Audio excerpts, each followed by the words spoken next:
bigyan mo naman ako ng chance, please. Ayoko na, Michael. Simpleng pabor lang hindi mo pa magawa. Maganda ba salamat, Ma? Ano kayang pakiramdam na nasa heaven ka lang, no? Payapa na doon. Tigilan mo nga ako. Ang kulit mo, no? Wala kang ang pera. Mamamatay lang ako sa'yo. Ayon sa World Health Organization, isa ang pagpapakamatay or suicide sa pinakamataas na cause of death among all ages. Pero ang mas nakakaalarma, dumarami raw ang pagpapatiwakal ng mga kabataan pati dito sa Pilipinas. Ayon naman sa nationwide survey ng UP Population Institute, as of 2021, almost 1.5 milyong Pilipino na mga kabataan ang nagkaroon ng suicidal attempts or tendencies. Ano-ano kaya ang dahilan para sila'y magdesisyon na tapusin ang kanilang buhay? Paano na ang pamilya na kanilang iiwanan? Maselan at napapanahon po ang paksa ng ating totoong kwento ngayong gabi. Kaya gabayan ninyo dyan ang inyong mga anak at sabay-sabay nating tutukan ang aming episode na pinamagatang Ang Inang Iniwan. Kahit dilim ay di mapawi, kung ikaw ay kakayanin, ikaw ngayon hanggang wakas.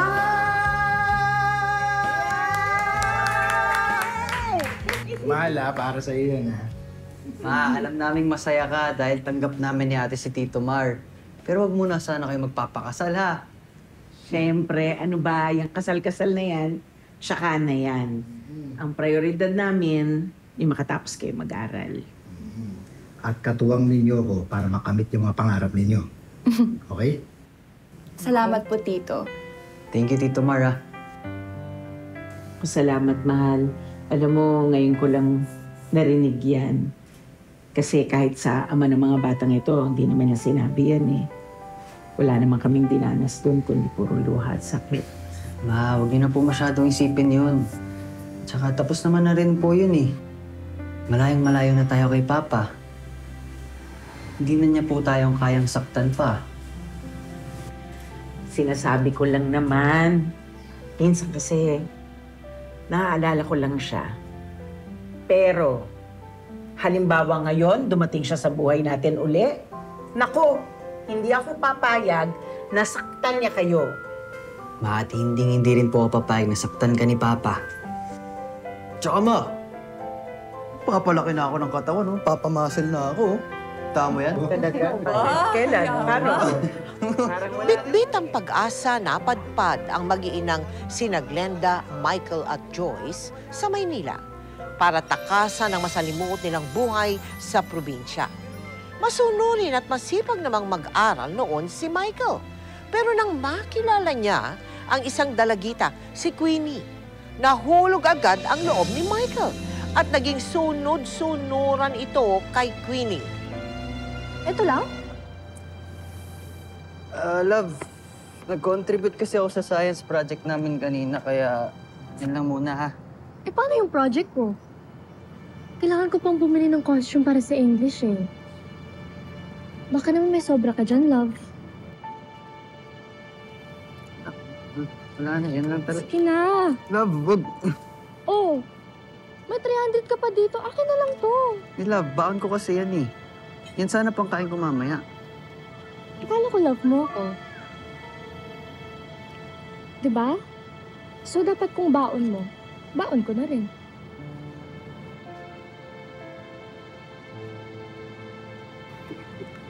Sige na nga, love. Hingi na lang ako ng baon kay mama mamaya. Ha? Ang bait mo talaga, love, no? Salamat, tara. Libre kita. Anong gusto mo? Kahit fries na lang, love. Glenda, nung ipinanganak mo si Michael, no?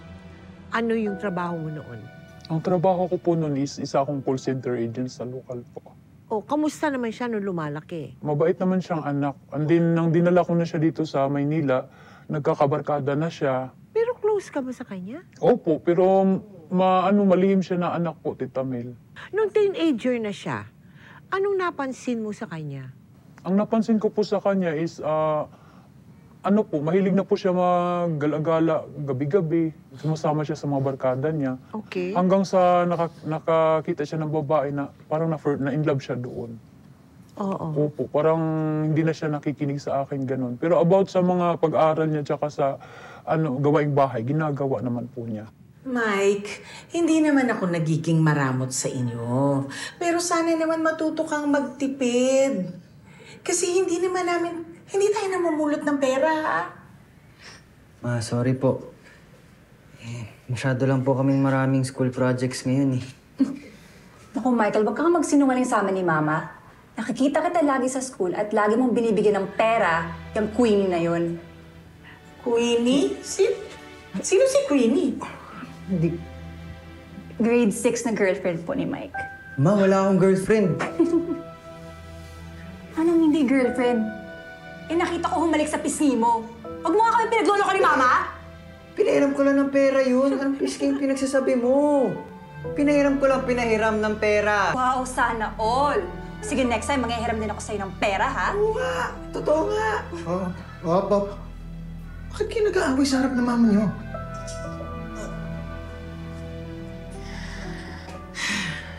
Ikaw din naman kasi, Joyce.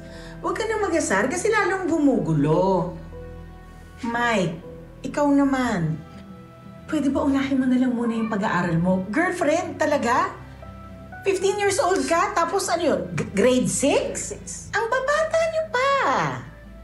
Unahin mo muna yung pag-aaral mo. O, ikaw din, Joyce. Sana hindi ka muna magpaligaw, ha? Ayoko makakarinig na nagpapaligaw ka. Hindi naman dahil sa pinipigilan ko kayo, sinusumbatan ko kayo, o ayaw ko maging masaya kayo. Pero kasi nga, ang babata niyo pa. Ha? Pahalagahan niyo rin sana yung kung ano man yung binibigay namin ng Tito Mariano niyo sa inyo. Ang pangarap namin para sa inyong dalawa, makatapos kayo. Ha? Opo, Mama. Ang hindi batid ni Glenda, inilihim ni Michael sa ina ang relasyon niya kay Queenie para matustusan ang mga material na bagay na hiling at utos ni Queenie. Tumatakas din pala si Michael sa gabi para umextra bilang isang construction worker. Lagi tuloy itong pagod kapag umuuwi sa bahay. Ano ba ni Michael pagkagabi? Nung isang araw, nahuli ko siya, umuwi siya ng mga 2:00 ng umaga. Tapos kagabi, 4:00 ng umaga naman. Hindi ko man siya lasing o amoy alak. Tinanong mo ba kung saan siya galing? Oo, sabi niya galing nag-CR lang daw siya eh. Yung CR nasa loob ng bahay. Ba't siya galing sa labas?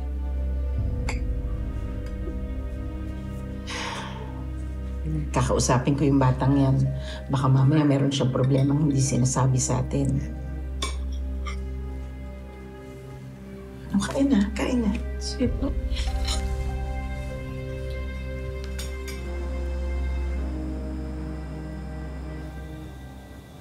Uy, boss. Michael. Uy.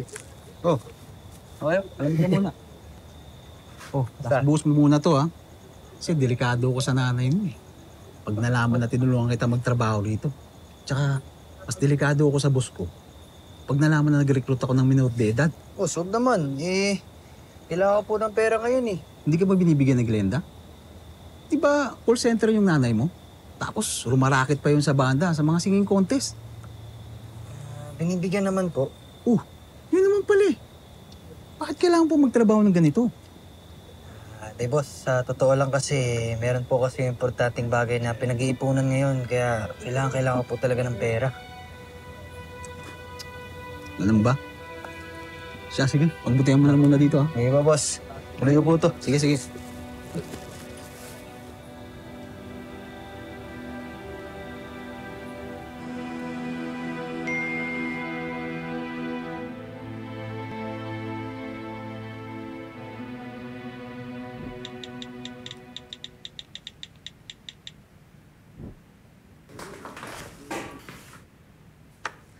Ma, papaload lang po ako. Oo, sige. Tapos bili ka na rin.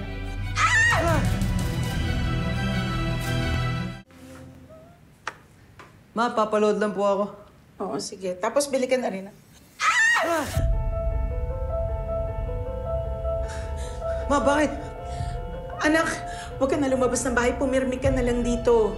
Bakit ba kailangan ko magpaload eh? Saglit lang Bukas po. ka na magpa-load. Sige na, dito ka na lang. Baka mapahama kapag lumabas ka. Hindi, Mama, saglit lang. 10 Hindi minutes. na. Uuwi din ako Dito agad. ka na lang sa bahay. Dito ka na lang. Hindi ka lalabas ng Ma, bahay. 10 Dito minutes ka lang. lang, oh. Hindi nga. Dito ka lang. You know?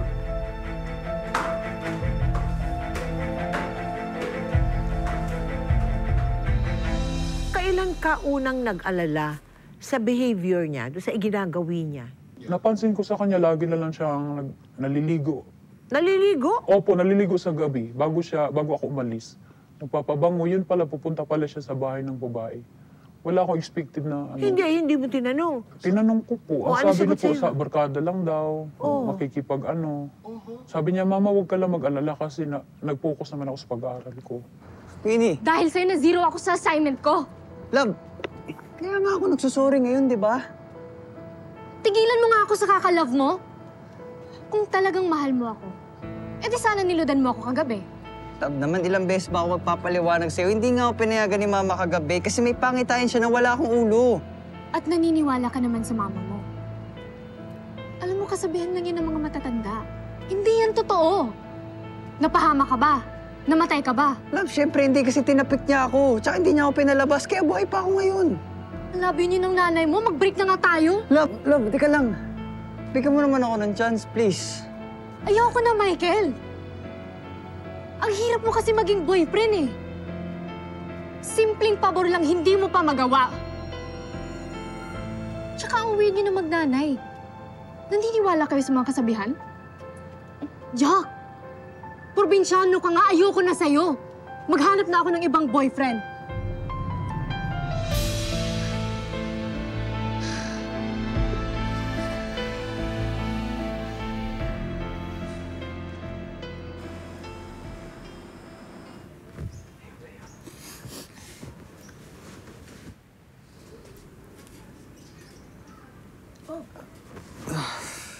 Ma, gising ba po pala kayo, Ma? Paano ako matutulog kung nakikita ko yung anak ko malungkot? O ano ba nangyari? Sabihin mo sa akin, baka matulungan kita. Bakit tayo mahirap? Hindi mo ba naisip? Nayayaman tayo? Ma, seryoso ako. Seryoso din naman ako. Alam mo, maraming tao na dati naghihirap sila pero dahil nagsikap sila, gumanda din yung buhay nila. Ma, paano hindi tayo yumaman? O di, kung di tayo yumaman dito, uy, sa langit. Doon tayo sa langit. Walang paghihirap to. Maganda ba sa langit, Ma? Ano ko yung pakiramdam na nasa heaven ka lang, no? Payapa na doon. Uy, teka! Ano ba yung sinasabi mo? Ano yung... Huwag ka nga magsasalita ng ganyan, ha?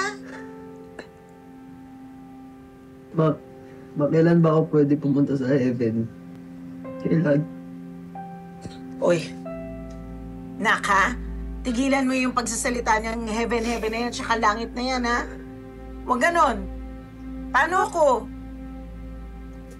Hindi ko alam ang gagawin ko pag nawala ka sa akin. Ma.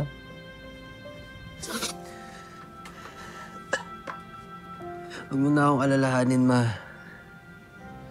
Sige ka, dadami yung kunot dyan sa noo mo kapag palagi mo akong inaalala yung kapakanan ko. Binata na ako, kaya ko na sarili ko. Kaya ko na yung agos ng buhay. Okay, umiiyak ka. Okay lang ako, Ma. Minsan lang naman ako umiyak eh. Wag na, okay lang ako. Sigurado ka? Tulog ka Tulog ka na.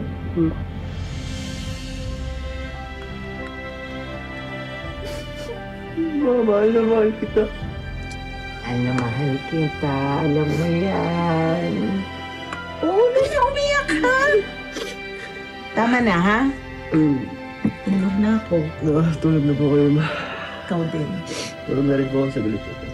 Okay lang po.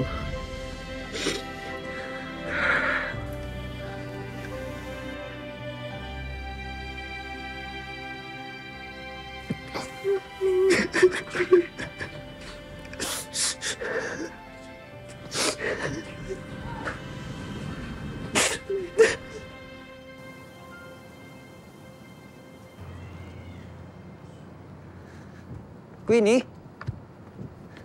Queenie, wag mo naman gawin sa akin to. Kung hindi ko kaya mabuhay nang wala ka, alam mo yan. Michael! Please! Michael! Please! Michael! Tigilan mo nga ako? Ang kulit mo, no? Wala ka ngang pera. Mamamatay lang ako sa'yo.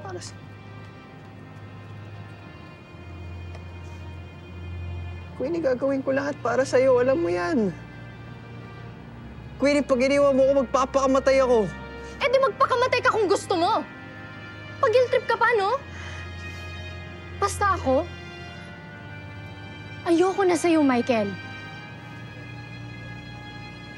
Huwag naman, please. Love!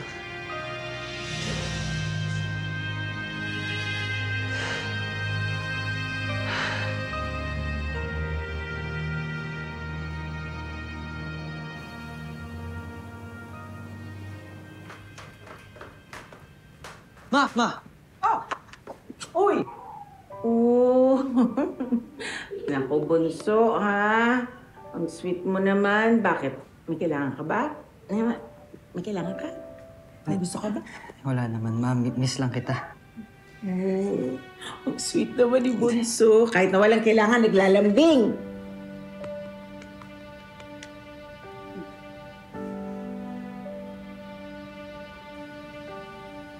Oh. Bakit? May problema ba? Hindi, ma. Natutuwa lang po ako kapag tinatawag niyo po akong bunso ulit. Parang namimiss ko po kasi yung maging bata ako. Ma, pupunta ka bang trabaho? Hindi ko na patatagalin to. Gusto ko lang po mag-promise sa inyo, ma, na pagbubutihan ko po yung pag-aaral ko para hindi na po tayo maghirap. I love you, ma. I love you too, anak. Alam mo, na nandito lang ako para sa iyo lagi, ha? Papasok na ako, ha? Sige. Ingat po, ma. Ingat po. Bless, ma. Bless. Sige. Ingat po, ma.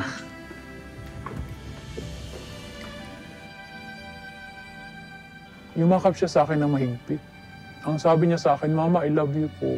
Hayaan niyo po, matapos ako sa pag-aral ko, hindi na po kayo magtatrabaho. Ako na po ang magtatrabaho para sa atin. Malakas na ang kaba ko sa dibdib ko, Tita Mel, kasi yun pala may nangyari ng iba.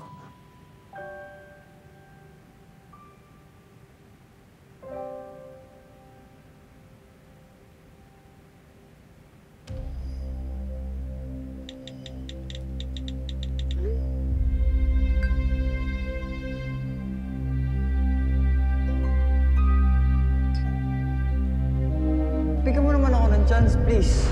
Ayoko na, Michael. Simpleng pabor lang hindi mo pa magawa.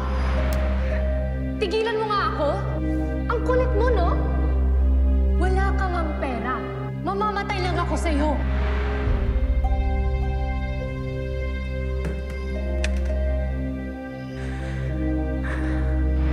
Maganda ba sa langit, ma? Ano kaya pakiramdam na nasa heaven ka lang, no? Payapa na doon.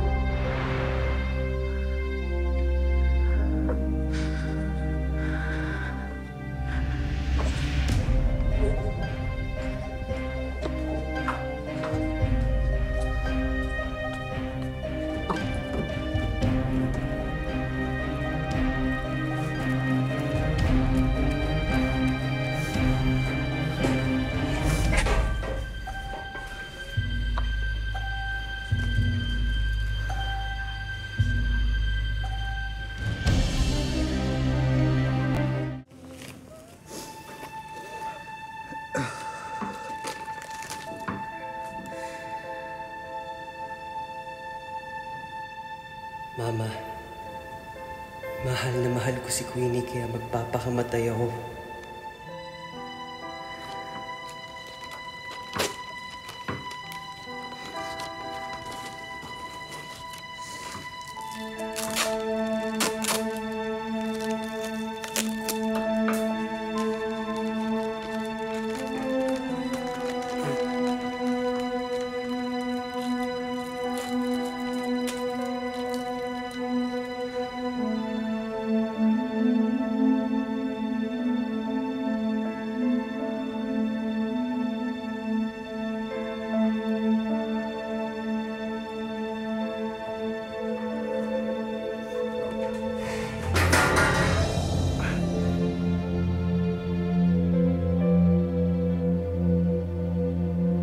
Ano ba ang sa pag-aaral ninyo, ang mga dahilan kung bakit nga yung mga bata gumagawa ng ganyan? Number one, we start first with the family structure. Lalo na po ngayon, marami pong pamilyang Pilipino ang wala na pong parehas na magulang na gumagabay habang lumalaki po ang mga bata. Kadalasan po ang mga magulang ay nagtatrabaho either sa ibang bansa or sa ibang lugar. Factor po yun.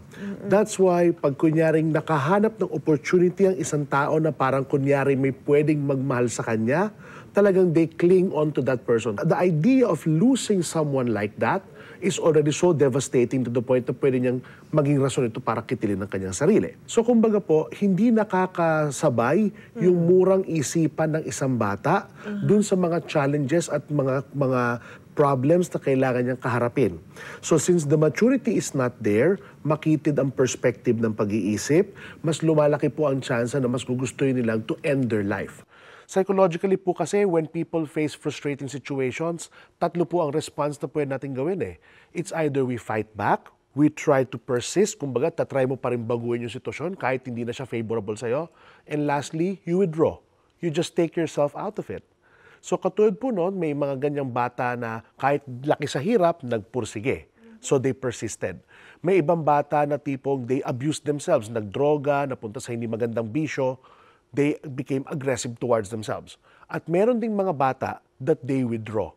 They would rather just, take their own lives because they feel it's not a good life for them, so would rather not have it at all.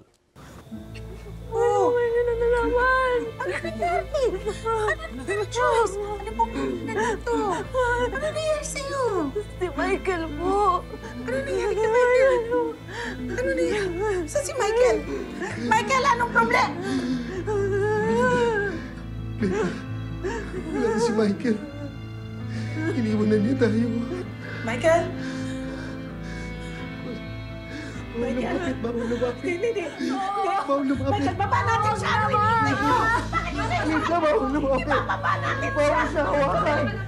Hindi! Ibaba natin si Michael! Itakbo natin siya! Pasensya na po. Hindi po natin pwede hawakan yung bangkay. Michael! Bakit tayo lumako? Bakit sa anak ko? Michael! Michael! Michael!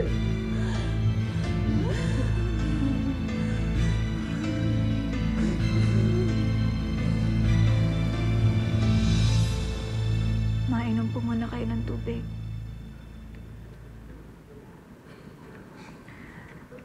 Mama, nakita po ito ng mga investigador sa dingding.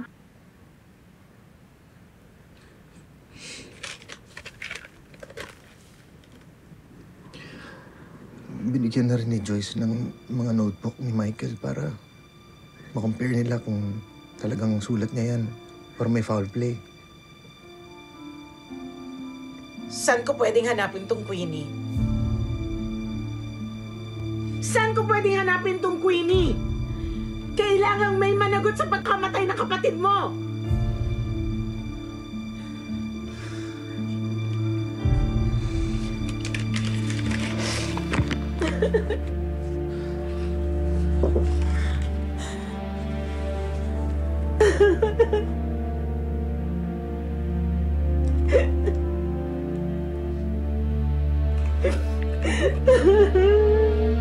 Hindi mo pa alam dyan na may girlfriend siya? Hindi pa po. Nung binurol na siya kasi pumunta doon ang mga barkada niya eh. binigay nila sa akin yung password ng account ng anak ko. Doon nalaman ko may mga chat-chat sila sa babae. Ang anak ko pala, nagmamakaawa pala sa babae na, mahal, bumalik ka lang sa akin. Hindi ko itutuloy ang pagpapakamatay. Yun yung sabi ng anak ko sa chat. Nagbanta pala siya. Nagbanta ang anak ko. And then siyempre ang babae bata pa, 12 years old lang. Oo nga. And then ang malala pa, Tita Mel, kasi nag-iwan siya ng sulat dinikit sa dingding. Sabi niya, Mama, sorry po. Nagpakamatay po ako dahil sa jowa ko. Mahal na mahal ko yun. 9 p.m. ako nagpakamatay. May oras pa. May oras pa? Opo. Yun yung sobrang sakit sa akin. Ito po, ebidensya na may foul play sa pagkakamatay ng anak ko. Mike, lalo mo ako sinasakal eh. Tanggapin mo na lang na tapos na tayo. Kaya ko magpakamatay para patunay na hindi ko kaya nang wala ka. Sige, patunayan mo nga. Magpakamatay ka kung kaya mo. Ma'am, ipapasa na lang po namin yan sa investigation team. Pero sapat na ba yung ebidensya para makapagsampa kami ng kaso? Ito pa po. Ito po, kung kailangan nyo pa ng screenshot, makikita nyo dyan na talagang pineperahan lang ng babaeng yan yung anak ko. Pinagtrabaho niya sa construction para lang maperahan niya. Sige po, ma'am. Ipapasa natin yan. Puro kayo ipapasa? Parang ayaw nyo naman akong tulungan na makamit yung hustisya para sa anak ko. Parang hindi naman kayo interesado sa kaso ko. Bakit dahil mahirap lang kami? Mahirap lang kami kaya wala kaming karapatan sa hustisya? Aasikasuhin naman daw po nila eh. Hindi! Ipapasa nila sa head nila. Hindi mo ka ba silang interesado? Ano ba kayo? Wala ba kayong mga puso? Wala ba kayong mga anak? Parang wala kayong pakialam. Pinatay yung anak ko. Pinatay niya yung anak ko. Gusto ko mahuli siya. Gusto ko makulong siya habang buhay. Gusto ko magdusa siya sa pagkakapatay na sa anak ko. Ayaw mawalay ni Glenda kay Michael. Kahit pagod na at nagkakasakit, hindi niya iniwan ang mga labi ng kanyang anak. Hanggang sa...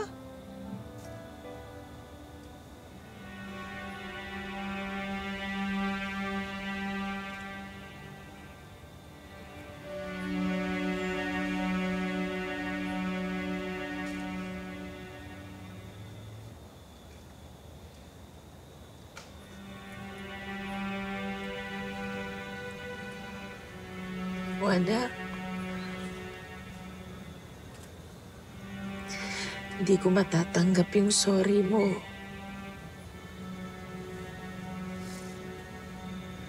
Paano ko tatanggapin? Wala ka na. Iniwan mo ko. Iniwan mo yung ate mo. Di ba sabi ko naman sa'yo, kahit na ano pa yan, tutulungan kita. Magsabi ka lang sa akin. Sana humingi ka ng tulong. Anak, nagkulang ba ako sa'yo? Ba't mo kami iniwan? Nandun ka pa lang sa tiyan ko. Mahal na kita. Sobra kitang mahal. Higit pa sa pagmamahal ng babaeng gumawa nito sa'yo. Yung babaeng pinag-akasayahan mo ng panahon. Wala ka na. Wala ka na, Michael. Ma, anak. Makasakit.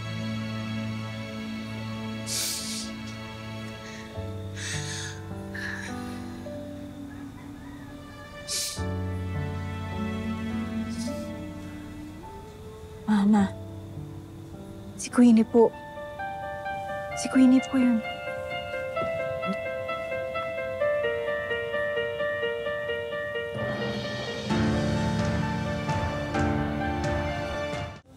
Ma'am Glenda, Narinig ko po yung nangyari kay Michael. Condolence po. Ang kapal ng mukha mo pumunta dito? Bakit mo sinampal yung anak ko? Kami na nga makikiramay eh. Bastos ka! Ako bastos! Yang anak mo, mamamatay tao! Siya ang nagtulak kay Mike na magpakamatay! Kaya ngayon palang sinusunog na sa impyerno yung kaluluwa niya! Hoy! Huwag kang manghuhusga. Walang kasalanan ng anak ko. Pinili ng anak mong magpakamatay. Kaya kung meron man na dapat nasa impyerno, anak mo yon. Ayok ka! Tama ba? Ma'am Glenda, please! Tama! Lalabalo kita!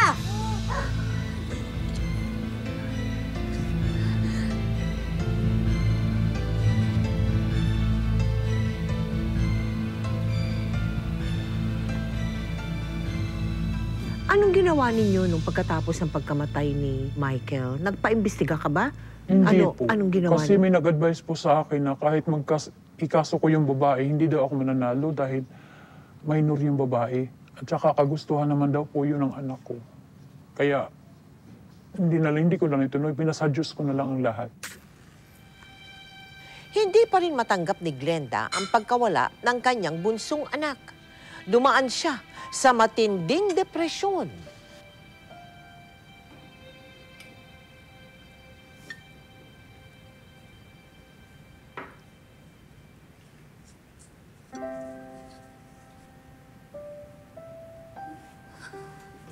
Ma, kumain ka na po muna. Magkakasakit ka niyan. Kasalanan ko kung bakit nawala yung kapatid mo. Kung sana hindi ako naghanap ng kung ano ng pagkakakitaan. Sana napaglaanan ko kayo na mas madaming oras. Di sana napansin ko na may mabigat pala siyang tinatamtam.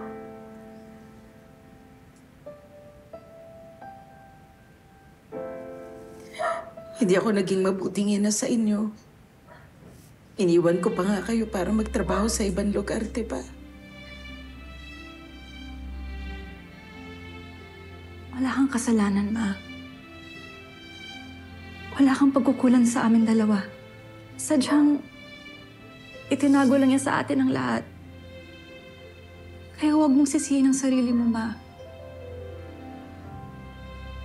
Iniisip ko nga rin na bilang ako kapatid niya, na baka may kasalanan rin po ako kasi hindi ko napansin na may pinagdadaanan na pala siya. Pero alam ko po sa sarili ko na ginawa ko po yung lahat bilang mabuting ate niya.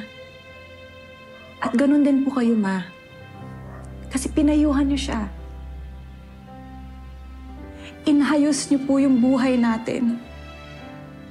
At kahit pagod na po kayo, nagsumikap po kayo para buhayin kaming dalawa.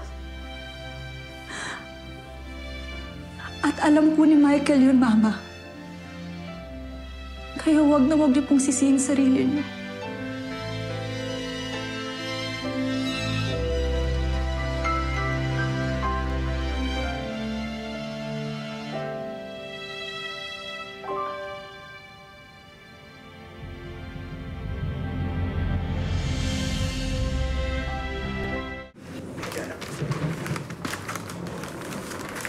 Ito po. Thank you po. Mamimiss ko ang kapatid mo. Namimiss ko rin po siya. Pero isipin na lang natin, Ma, na yung pag-alis natin dito, ay panibago nating panimula. Hindi naman porket aalis tayo dito sa bahay na ito, makakalimutan natin si Michael. Ayaw lang natin maalala kung ano yung mga mabibigat at masasamang nangyari dito. Huwag ka mag-alala, anak. Babaunin namin ang lahat ng magagandang alaala namin na kasama ka. Lagi kang nasa puso namin. Lagi ka naming ipagdarasal nang sa gayon, maging payapa ang iyong kaluluwa.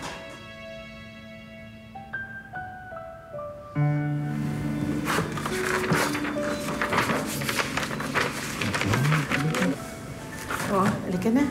Sige, kunin na natin ito. Meron pa ba? Meron pa lang. Wala dyan. Ang dami pa po eh.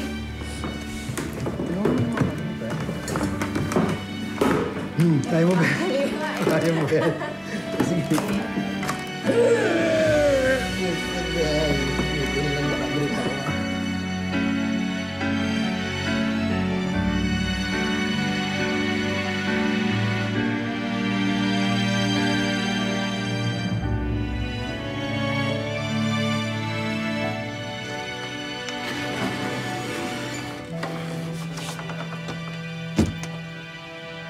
Anong maiha-advise mo yun sa mga pinagdaanan mong talagang, napakalalim ng sakit na inabot mo dyan sa buhay mo, no?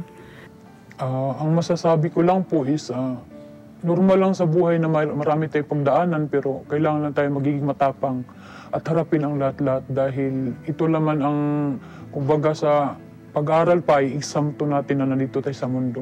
Sinusubukan lang tayo ng Diyos kung gaano tayo katatag sa buhay. Kailangan lang tayo magpakatatag para malampasan natin lahat yun. Yun lang na po ang masasabi. Sa mga kabataan? Sa mga kabataan naman po, ang masasabi ko lang kung meron po silang hinanakit o mga problema na dinadala sa kalooban nila, kailangan lang sila magsabi sa magulang o para ma-advisean sila ng tama. Dahil wala naman pong magulang na kayang pabayaan ng mga anak nila. Thank you very much. Maraming salamat sa iyo. Ayon sa National Institute for Mental Health, ang suicide among teenagers ay dumoble mula noong taong 2020 na panahon ng pandemya. Ito raw ay dahil sa mental health o yung kondisyon sa pag-iisip, ang sobrang pagtutok sa social media, at ang kanilang access sa baril, sa lason, sa tali, at sa kutsilyo. Ito po ay lubhang nakakabahala. Kaya sa mga kabataan dyan, kapag kayo ay may problema o kaya lubhang nalulungkot, huwag kayong mahiyang kausapin ang inyong pamilya. Kumonsulta kayo sa doktor at humingi kayo ng tulong sa inyong mga teacher o mga kaibigan o kaya'y pumunta sa mga government agencies gaya ng Department of Health at DSWD. At para naman sa ating mga magulang, bantayan, gabayan natin ang ating mga anak habang sila ay mga bata pa. At ilayo sila sa mga bisyo at masasamang impluensya. Ngayon, bukas, at magpakailanman.